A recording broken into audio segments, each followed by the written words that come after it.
Bonjour à tous et bienvenue sur Caro Magic Books. Vous pouvez voir derrière moi qu'il fait un superbe soleil.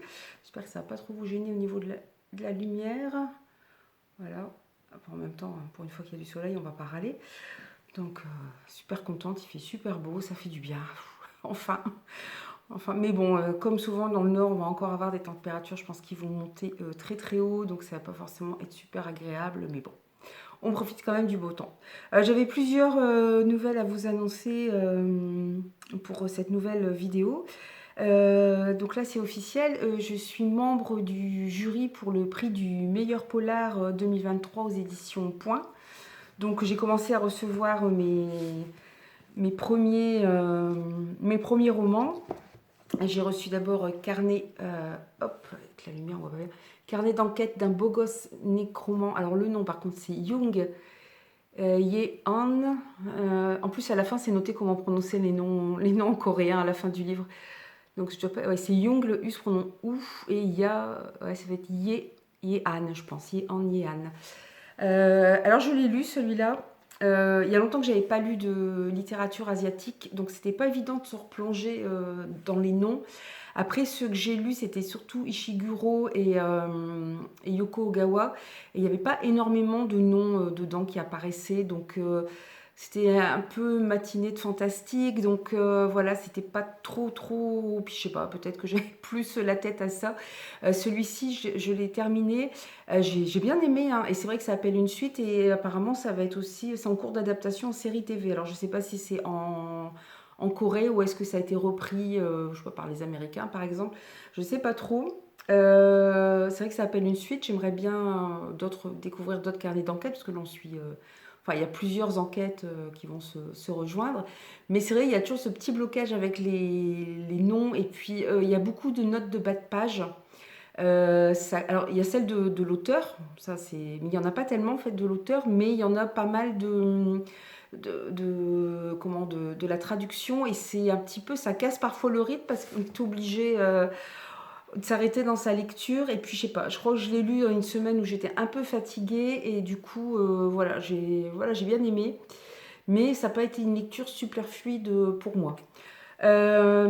Sinon, bon bah le beau gosse, il me faisait envie depuis longtemps parce que le titre m'avait, quand je l'ai entendu pour la première fois, enfin, Carnet d'un beau gosse nécromant, en fait, c'est un homme qui se fait passer pour un jeune homme qui se fait passer pour un chaman, on appelle ça aussi en Corée, enfin c'est traduit par le chaman, c'est en Corée du Sud, hein, bien sûr, pas en Corée du Nord.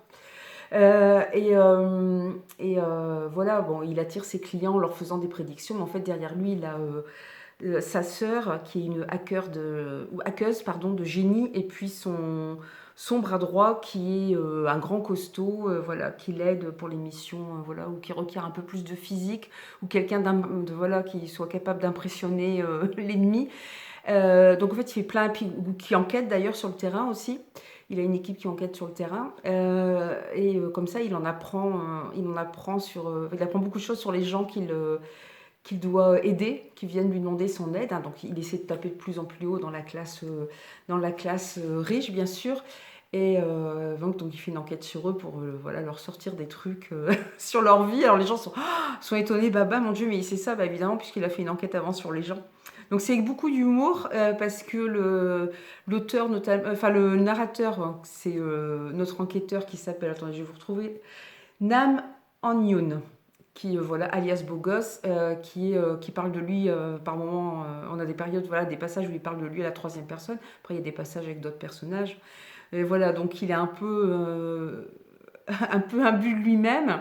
On apprend un petit peu plus sur lui à la fin du livre. Et puis, il est, comment dire, il est, enfin, il aime bien l'argent aussi, il fallait bien s'acheter des costumes qui viennent. Il est carrément allé en Italie pour se faire un costume sur mesure. Donc voilà, il aime bien tout ce qui est signe extérieur de richesse. Voilà, donc c'est assez. Et c'est plein d'humour et plein de références aussi à du roman noir américain, enfin voilà, ou à d'autres choses. Mais c'est.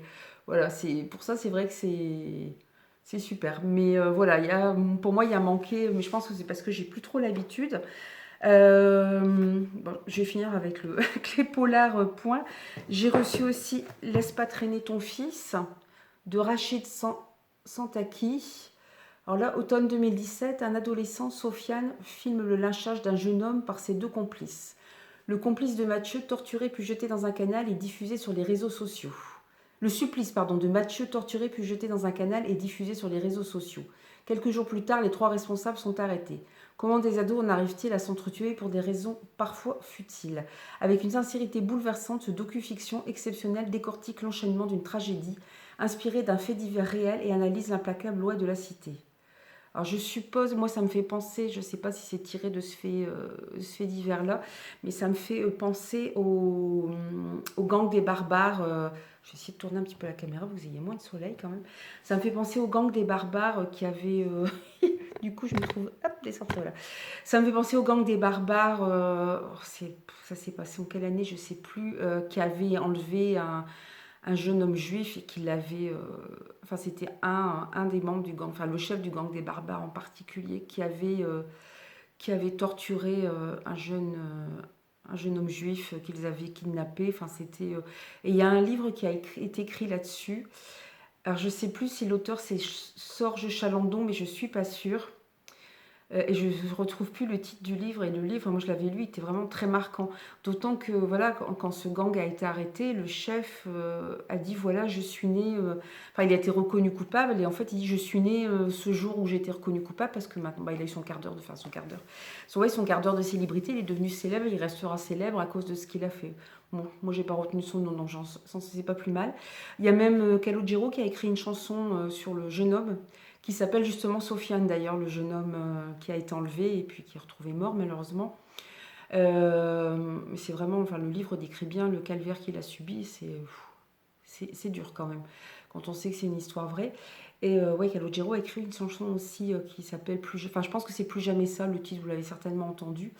Et voilà, et je pense que c'est peut-être à ce fait divers-là qu'il fait référence. Celui-là, je ne l'ai pas encore lu. J'ai reçu hier dans ma boîte aux lettres donc les 2 suivants. L'Ange rouge et sombre. Alors celui-là, c'est pareil, il y a très longtemps que j'ai envie de le lire. C'est de Max Moneuet, qui est une autrice française. Alors je pensais que c'était son premier roman, mais elle a déjà écrit d'autres... je crois que c'est son premier roman policier. Elle a eu de bonnes critiques pour son tout dernier roman qui s'appelle Je suis le feu. Et là, c'est celui qu'elle a écrit juste avant. Victor Caran est psychologue en milieu carcéral. Chaque jour, il emprunte à moto le pont qui relie le continent à l'île de Ré pour rejoindre la citadelle, fortification reconvertie en prison. Chaque jour, il écoute des détenus lui confier des crimes atroces. Mais c'est la découverte d'un cadavre sur une plage proche de chez lui qui va provoquer une totale déflagration dans sa vie. Car il connaissait bien la victime, Julia, l'épouse de son meilleur ami, Jonas Sombe. Voilà, c'est le titre en plus du roman. Donc celui-là, j'ai hâte de le lire. Moi, je pense que je vais quand même lire avant Laisse pas traîner ton fils. Bon, j'ai beaucoup de choses à lire en ce moment. Donc, il y a une avalanche de SP en ce moment, on va dire. J'étais bien en avance, mais là, ça recommence à monter. Donc, puis bon, je suis toujours dans le challenge paye ton slip. Mais enfin, ça, il faut juste lire des livres. Il fallait juste choisir le nombre de livres qu'on comptait lire. Donc, et j'étais bien partie. Là, c'est vrai que Carnet d'un beau gosse nécromant, c'est vrai que je l'ai lu un peu moins vite, pourtant il n'est pas très long. Et puis, ce qui est bien aussi, c'est qu'au bout, vous avez la liste des personnages. Donc ça permet aussi de s'y retrouver. Donc c'est pas mal fait. Et c'est vrai que ouais, je crois que j'étais un peu fatiguée la semaine dernière. J'ai eu un petit peu de mal à avancer dans mes lectures. Et puis le dernier que j'ai reçu, c'est L'Ange rouge de François Médeline. Alors là, nous sommes à Lyon à la tombée de la nuit. Un radeau macabre glisse sur les eaux noires de la Saône.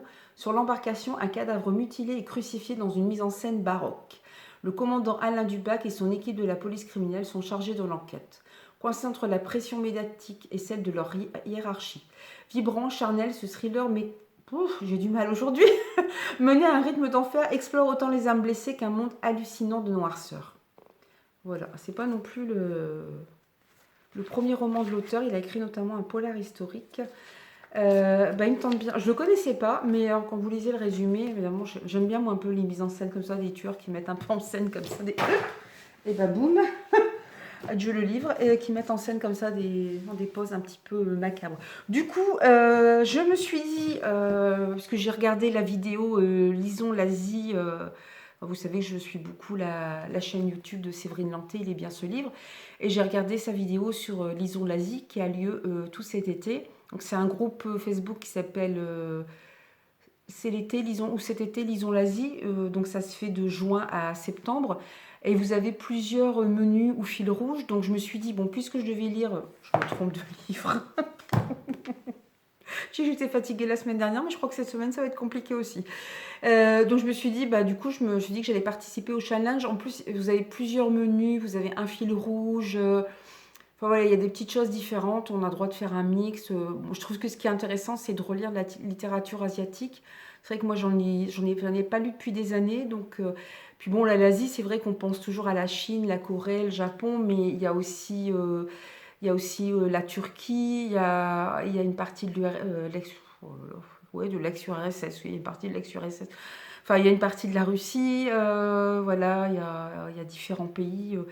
Mais si j'y pense, j'essaierai de vous remettre le lien Facebook du groupe parce que tout est détaillé et il y a des menus fil rouge ou il y a des menus en juin, vous devez lire au moins, par exemple, un polar. En juillet, c'est tel auteur ou autrice. Donc voilà, c'est pas trop, voilà, c'est pas trop exigeant comme challenge, on va dire. Donc c'est bien, puis ça peut se coupler aussi avec le challenge paye ton slip.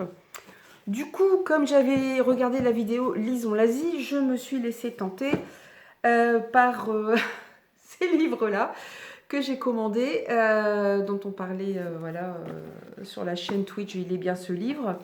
Notamment, voilà, moi j'ai 2 films d'horreur préférés parmi tous ceux que j'ai vus. C'est le projet Blair Witch. En fait, j'aime bien quand dans les films d'horreur qui me font le plus peur, qui sont le plus efficaces sur moi, c'est les films où il y a le moins d'effets spéciaux en fait. Projet Blair Witch, pour le coup, il n'y a pas d'effets spéciaux. En plus, ils avaient monté tout un truc quand le film était sorti en disant ouais, c'est une histoire vraie, parce que c'est filmé caméra à l'épaule, il y a pas de il y a pas de plan particulièrement travaillé, ça fait documentaire presque. Et du coup, ouais, ils avaient fait une hype autour de ça en disant ouais, c'est une histoire vraie et tout. Bon, on se doutait bien que c'était pas une histoire vraie. Enfin, je pense qu'il y a des gens qui ont quand même marché parce que c'était bien fait. Et voilà, j'ai bien aimé parce qu'il y a très peu d'effets spéciaux. Et j'aime beaucoup aussi c'est pareil, il y a peu d'effets spéciaux. C'est les films qui viennent de Corée, comme effectivement The Ring. Bon, moi, j'ai vu la version américaine. J'avais vu aussi La Malédiction, The Grudge, si je dis pas de bêtises. C'était avec Sarah Michelle Gellar, notre Buffy contre les vampires. Et j'avais vu par contre la version originale de... Je vais pas retrouver. C'est l'histoire d'une jeune femme qui a une greffe au niveau des yeux, une greffe de la cornée, qui est aveugle. Et à partir de là, elle a des visions voilà, qui vont lui poser problème. Et c'est comment le titre du film? Là, j'avais vu la version d'origine au cinéma, donc ça remonte un petit peu. Il y a Blackwater aussi, en film coréen aussi, qui a été repris, je pense, avec Jessica Alba aux États-Unis. En fait, les Américains, ils reprennent les films d'horreur coréens qui ont bien marché. Et celui-ci, je sais plus. C'était pas Blind, c'était pas les yeux. Ils ont même fait une suite, mais alors malheureusement, c'est comme The Ring, hein, il y a eu deux films après. Alors, on en apprend un petit peu plus sur les personnes, notamment sur les origines de l'histoire d'horreur, mais voilà, quelque part, le premier suffit à lui-même. Dans The Ring, le film, je ne sais pas si vous l'avez vu, en fait, il s'agit d'une malédiction. Si vous regardez une certaine cassette vidéo, voilà, c'est ça, en fait, ça commence avec 2 jeunes filles. Elles se racontent l'une à l'autre que ouais, j'ai trouvé une cassette vidéo, si on la regarde, on est condamné à mort. Et elles regardent cette fameuse cassette vidéo. On voit des jeunes justement qui eux-mêmes ont regardé cette cassette vidéo. Et puis, je sais plus comment ça. Faudrait que je revoie le film. Du coup, ça me donne envie de revoir le film parce que ça fout vraiment les jetons. Enfin, c'est super bien fait. Euh, et, euh,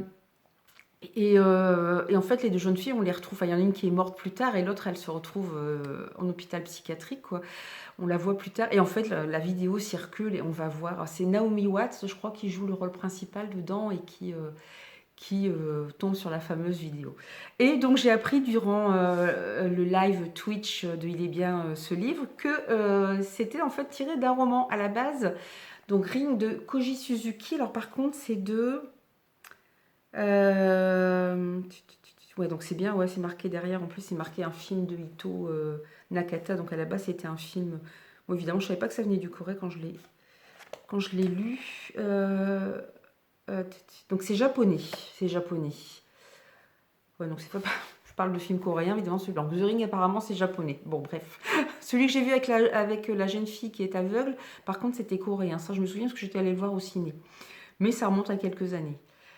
Alors, je vous lis un petit peu le speech. Ceux qui regardent ces images sont condamnés à mourir dans une semaine, exactement à la même heure. Là, on est exactement comme dans le film. Kayazuki Asakawa déglutit les yeux rivés sur l'écran de télévision. Au fond de lui-même, il sait que c'est vrai, que ce n'est ni une plaisanterie ni une menace en l'air. Il sait que les 4 adolescents, dont sa propre nièce qui ont regardé ensemble la cassette vidéo avant lui, sont morts, juste au même moment. S'il veut survivre, il lui faut comprendre d'où vient cette cassette, le sens de ces images énigmatiques et inquiétantes, de cette malédiction absurde. Mais il ne lui reste plus que 7 jours, même moins de 7 jours, et pas la moindre piste. Alors dans le film, par contre, c'est une femme avec son enfant qui se retrouve avec cette cassette. Je me rappelle, j'avais traîné une amie avec moi, j'aimais bien les films d'horreur. C'était difficile de trouver des gens qui aimaient bien aller voir des films d'horreur. J'avais traîné une amie avec moi, mais elle n'a pas pu regarder une des scènes finales du film qui dévoile, tout le truc, quoi. Et elle en a fermé les yeux, quoi, tellement elle était... Tellement elle était effrayée. Moi, au contraire, je l'ai complètement fixée sur l'écran. Je n'arrivais pas à détacher mes yeux de l'écran. Voilà. Je crois qu'elle m'en a un petit peu voulu. Je failli perdre une amie, je crois, ce jour-là, quand même. Et en fait, je ne savais pas, mais il y a une suite. Il y a 2 autres volumes. Alors, je pense que ça prend ça prend un chemin complètement différent par rapport au livre, au film. Je vais y arriver, c'est dur aujourd'hui. Lorsqu'il pratique l'autopsie de son ami Ryuji, le médecin légiste Mitsuo Ando est loin de se douter qu'il va plonger dans l'irrationnel et le cauchemar. Comment est-il possible qu'un petit bout de papier se trouve au milieu des organes de son camarade de faculté, avec juste ce message énigmatique « Ring ». Comment peut-il apparemment être décédé d'un effet secondaire de la variole, pourtant éradiqué depuis plus de 25 ans? Et pourquoi l'amie de Ryuji a-t-elle disparu après avoir mentionné une mystérieuse cassette vidéo? Là, apparemment, il s'agit plutôt d'une épidémie. Donc, double hélice. Et c'est toujours... les 3 sont écrits par le même auteur. Oui, c'est bien ça. Alors, par contre, je vais regarder, c'est auteur ou... Oui, c'est un homme, Koji Suzuki. Et le dernier qui s'appelle La Boucle. Alors, tout ça, c'est chez Pocket. Moi, je les ai trouvés en occasion, en plus. Une nouvelle forme de cancer provoquée par un mystérieux virus et semble-t-il contagieuse commence à faire des victimes au Japon. Kaoru, étudiant en médecine, est directement concerné. Son père est atteint et condamné à brève échéance. Plusieurs des anciens collègues de celui-ci sont déjà morts. Pourquoi l'épidémie frapperait-elle en priorité les informaticiens de haut niveau? Y aurait-il un lien avec La Boucle, gigantesque projet nippon-américain de stimulation en réalité virtuelle auquel son père avait participé? Pour en avoir le cœur net, Kaoru se rend en Arizona où s'est réfugié l'un des promoteurs du projet. Là, dans une maison abandonnée, il y trouve un ordinateur qui lui donne accès à l'univers inquiétant de La Boucle, tombé sous l'emprise de la sorcière Sadoko. Je suis en train de me demander si c'est bien le tome 3 ou le tome 2, celui-là.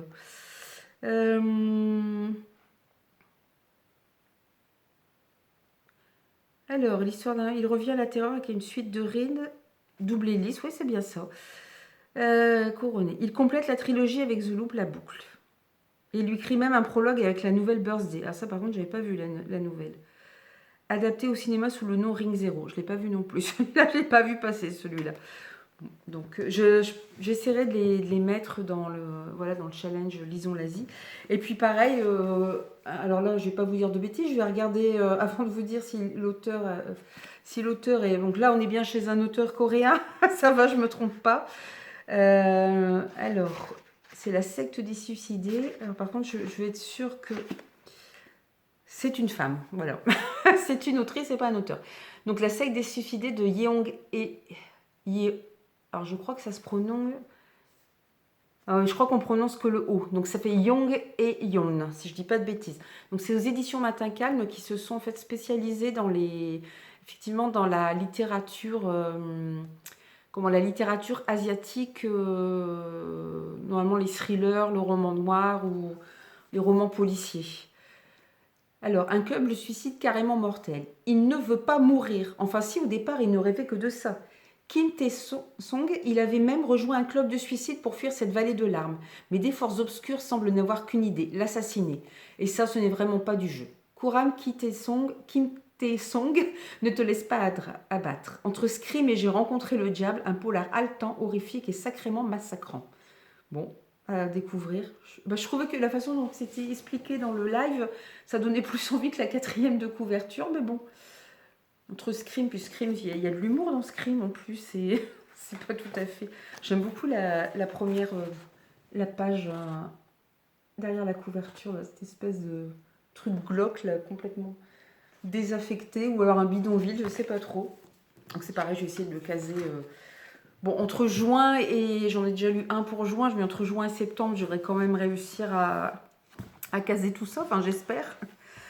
Sinon, j'ai reçu des éditions Pygmalion, Sous les cendres de Christopher Carlson. Donc là, on est encore dans du finaliste du prix du meilleur roman policier suédois. Je ne change pas, toujours une équipe qui gagne. Moi, bon, voilà, c'est vrai que j'ai quand même une prédilection pour ce genre.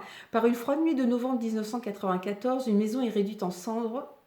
Sous les décombres, une jeune femme est retrouvée assassinée. Pour les habitants de la communauté rurale de Marbach, dans le sud de la Suède, cet événement fait date. Il y aura un avant et un après, particulièrement pour le jeune Isaac Nyqvist, dont l'oncle n'est autre que le petit ami de la victime, coupable tout trouvé qui sera rapidement condamné à la prison à vie. Vidar Jorgensen, policier débutant, est fier d'avoir contribué à la résolution de l'enquête. Mais il est loin de se douter que cette affaire le conduira au bord du désastre, 9 ans plus tard. Alors, Christopher Carlson est diplômé en criminologie. En 2013, son premier livre était le meilleur roman policier suédois de l'année, faisant de lui le plus jeune lauréat de l'histoire. C'est son 5e ouvrage. Je ne connais pas du tout. J'aime bien les polars nordiques. Puis en fait, au départ, c'était surtout Millennium qui avait lancé un peu le truc. Il y a de plus en plus de maisons d'édition qui s'y mettent, comme La Martinière. Là, je vois Pygmalion. C'est pas noté. Non, c'est pas noté ce qu'il a écrit. Ce qu'il a écrit d'autre comme roman. C'est dommage, avant dans les livres, il notait toujours les autres romans des auteurs, mais là, on les trouve plus. Donc voilà. Très contente de l'avoir reçu. J'ai reçu aussi de la part des éditions Hugo Thriller. Oui, je vous dis, on ne change pas, on reste dans le thriller. À part Ring, c'est de l'horreur, c'est pas du thriller. Hein. Je ne lis pas que du thriller, en fait. Bon. Donc c'est le cas Chakamouk. J'espère que je prononce bien. J'avoue que là je suis gâtée entre les trucs coréens, suédois et... Là c'est américain, mais ça se passe, je crois que c'est en Floride. Je vais vous lire le résumé pour pas vous dire de bêtises. Donc Roy Braverman, c'est bien un auteur. Alors par contre, c'est pas noté sur... Voilà, il y a une petite fiche, un petit communiqué de presse à chaque fois. Ça va être la vidéo, je vais manger tous mes mots, je vais mélanger tous mes mots. Hein, ça va pas. Donc il a écrit les Appalaches, l'Alaska, la Louisiane. Et... Non, je dis des bêtises. Il a écrit Hunter. Ça va être compliqué. Je vous tourne cette vidéo en début de semaine. Je ne vous dis pas la semaine que je vais avoir. En fait, il a écrit Hunter, Crow, Freeman et Manhattan Sunset. Et il a écrit sous le nom de Yann Manouk. Ça vous parlera peut-être. Moi, ça ne me dit rien du tout. Il faudrait que j'aille voir. Il a écrit aussi Passacucou. Donc je suppose que c'est quand même un auteur américain, vu que c'est noté en anglais. Ça se passe toujours aux États-Unis en plus. Donc là, on n'est jamais mieux trahi que par soi-même. Un nouveau shérif accusé de crime par sa femme et sa belle-sœur. Un ancien shérif devenu propriétaire du journal local. Un auteur à succès qui disparaît volontairement ou pas. Un autre romancier qui joue, lui, les policiers. Un vieux collecteur de dettes tenace et rusé. Une agente spécialiste du FBI très endettée. Un adjoint amoureux d'une victime même quand elle devient coupable. Et 5 millions de dollars pour lesquels on se bat, on tue et on meurt. Bienvenue à Notch Bridge, entre les lacs Passacucou et Chakamouk. D'accord, donc ça... Et son précédent livre s'appelle Passacucou, donc ça se passe au même endroit.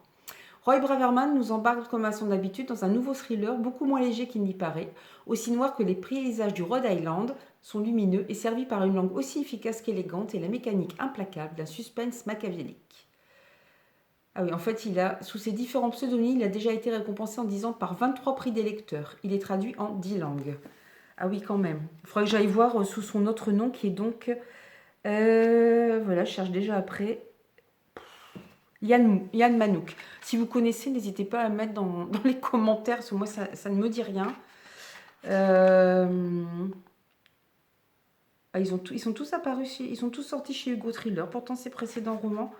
Il faudra que j'aille voir quand même. Alors, ça doit être marqué quand même quelque part, traduit de l'anglais ou... Non, je vois pas. Traduit de l'anglais.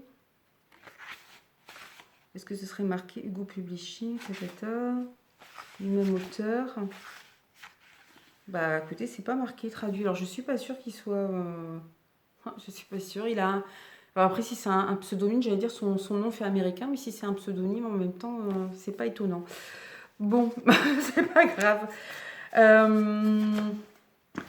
Donc voilà, ça c'est une partie des. Voilà, ça ce sont les derniers livres et tout derniers livres que j'ai reçus. Donc voilà, je suis très contente cette année de participer pour la première fois à un prix. Donc je lui dis un prix du prix du meilleur polar point. Donc je suis vachement contente. Enfin, ça fait plaisir, voilà, qu'on vous contacte, on vous dise, bah, vous êtes sélectionné pour être membre du jury. Donc c'est vrai que c'est vraiment chouette et j'étais vraiment très contente d'avoir été choisie. Et puis c'est vrai qu'en plus dans le lot, on va recevoir déjà 6 livres. En plus, quand j'ai vu la liste, il y en avait 2. Donc il y avait Carnet d'un beau gosse nécromant et Sombre que je voulais lire de toute façon. En plus, je me suis dit, j'ai jamais réussi à avoir trouvé le temps de les lire. Moi, là, du coup, je vais les lire. Et je suis vraiment super contente, quoi. Je remercie en tout cas les éditions Point pour leurs premiers envois qui arrivent très rapidement d'ailleurs. Alors pour continuer dans mes derniers achats, c'est une autrice dont j'ai beaucoup entendu parler, Manon Fargeton.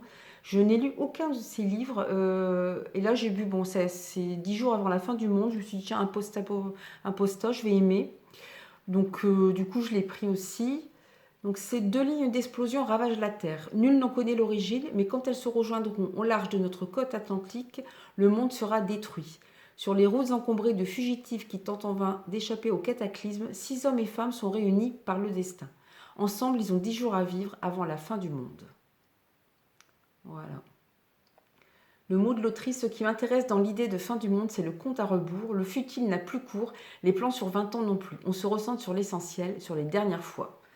Alors par contre, je sais pas, parce que je sais qu'elle a écrit notamment pour la jeunesse. Là, c'est Paul Fiction et c'est chez Gallimard Jeunesse. C'est Paul Fiction chez Gallimard Jeunesse. Mais bon, le sujet fait pas forcément. Le sujet, il y a des postas maintenant en young adulte aussi. Mais le sujet fait pas forcément. La façon dont est écrit la 4e de couverture, ça fait pas vraiment young adulte.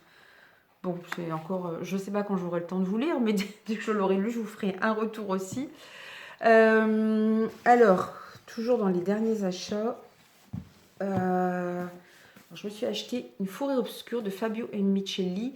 Je connaissais pas l'auteur. Faut dire que c'est vrai que pendant un moment, je voulais dire le temps, voilà, quand les enfants étaient petits, je lisais toujours, mais pour le coup, je vidais un petit peu ma palle parce que j'achetais plus de livres et je me tenais plus non plus au courant de l'actualité littéraire. Donc c'est vrai que j'ai loupé pas mal d'auteurs qui maintenant sont connus. Et voilà, j'essaie de rattraper mon retard petit à petit, mais le problème c'est que maintenant j'ai pas mal de SP aussi, donc c'est un peu compliqué. Et là, voilà, Une forêt obscure, il paraît que c'est pas mal, donc je me dis tiens, je vais le prendre aussi. Alors, je n'ai rien d'un monstre, je suis là uniquement pour nourrir l'esprit de la forêt en lui offrant la chair de la jeunesse. Daniel Singleton, alias Robert Christian Hansen, 1939-2014, Le monstre d'Anchorage. Ah, donc apparemment là, on parle d'un tueur en série qui a vraiment existé. Alors, je sais pas si c'est... je pense pas que ce soit... Ah bah si, il a un rapport avec cette histoire, en fait, Daniel Singleton. Je ne connaissais pas ce tueur en série. Malheureusement, aux États-Unis, il y en a quand même pas mal. À Montréal, Lucas diffuse sur le web les images des animaux qu'il torture, puis celles de son amant qui l'assassine à coups de pic à glace. Joie, gay. Pour enquêter sur une telle affaire, il faut un flic borderline comme Louise Beaulieu. Ah, on va avoir une femme flic, ça j'aime bien. En Alaska, super, une région pas connue, moi j'aime bien. J'aime bien quand c'est des coins comme ça, un peu désertiques en plus, où la nature règne encore en maître et joue des tours à l'homme et où on se retrouve vite isolé. Ça fait presque un huis clos, j'adore ça. Donc en Alaska, dans la petite ville de Juneau, 2 jeunes filles sont découvertes en état de choc. Pour comprendre, il faut un flic comme Carrie Callan qui va exhumer les vieux secrets et regarder le passé en face. Le point commun à ces 2 affaires, Daniel Singleton, un tueur en série. Du fond de sa cellule, il élabore le piège qui va pousser Louise à aller plus loin, toujours plus loin, jusqu'à la forêt de Tongass, là où le mensonge corrode tout, là où les pistes que suivent les 2 enquêtrices vont se rejoindre. Donc en fait, je suis pas sûre que le tueur d'Anchorage, il est vraiment existé, je sais pas, c'est marqué 1939-2014 quand même. Bah, c'est pareil, je pense que j'irai faire un petit tour sur Internet là, pour savoir s'il a vraiment existé, si l'auteur le met dans son livre ou si c'est voilà, pour ajouter un personnage ou s'il s'est basé sur quelqu'un qui a vraiment existé. Alors, on a même une critique de Gérard Collard, hein, celui qui tient la librairie La Griffe Noire, qui est spécial. Je crois que c'est lui aussi qui organise le salon du livre, le livre de poche, le Saint-Maur en poche, il me semble, qui est assez connu dans le monde du thriller, du roman policier, qui fait pas mal de critiques et qui a trouvé un talent immense. Ah oui, ce roman est librement inspiré du meurtre commis par Luca Rocco Magnotta en 2012, ainsi que des crimes de Robert Christian Hansen, qui a violé et assassiné 17 femmes entre 1971 et 1983. D'accord, donc ouais, donc c'est bien des histoires. Bon, je vais pas avoir besoin d'aller chercher sur Internet. Donc on est bien dans des histoires vraies ici. Et deux histoires vraies en plus dont l'auteur s'est servi pour écrire son roman. Donc là, c'est chez Robert Laffont, la collection La Bête Noire. Moi, je crois que je vais m'arrêter ici pour cette petite présentation de Lison l'Asie et puis voilà, de mes dernières réceptions. Bah écoutez, comme d'habitude, hein, n'hésitez pas à liker, à vous abonner et puis à commenter. Fabio Micheli, je vois qu'il a écrit aussi un autre roman avant qui s'appelle La compassion du diable. Si vous avez lu d'autres des romans de Manon Fargeton ou voilà, même les autres romans, puisque ils sont, voilà, comme les livres que je vous ai présentés chez Point, ils sont sortis avant en grand format. Donc n'hésitez pas dans les commentaires à me dire ce que vous avez pensé de ces livres si vous les avez lus. Et puis bah, je vous dis à très bientôt, donc ce sera je pense pour un update lecture. Et puis je vous souhaite de belles aventures livresques et je vous souhaite à tous d'aller bien. Bye bye!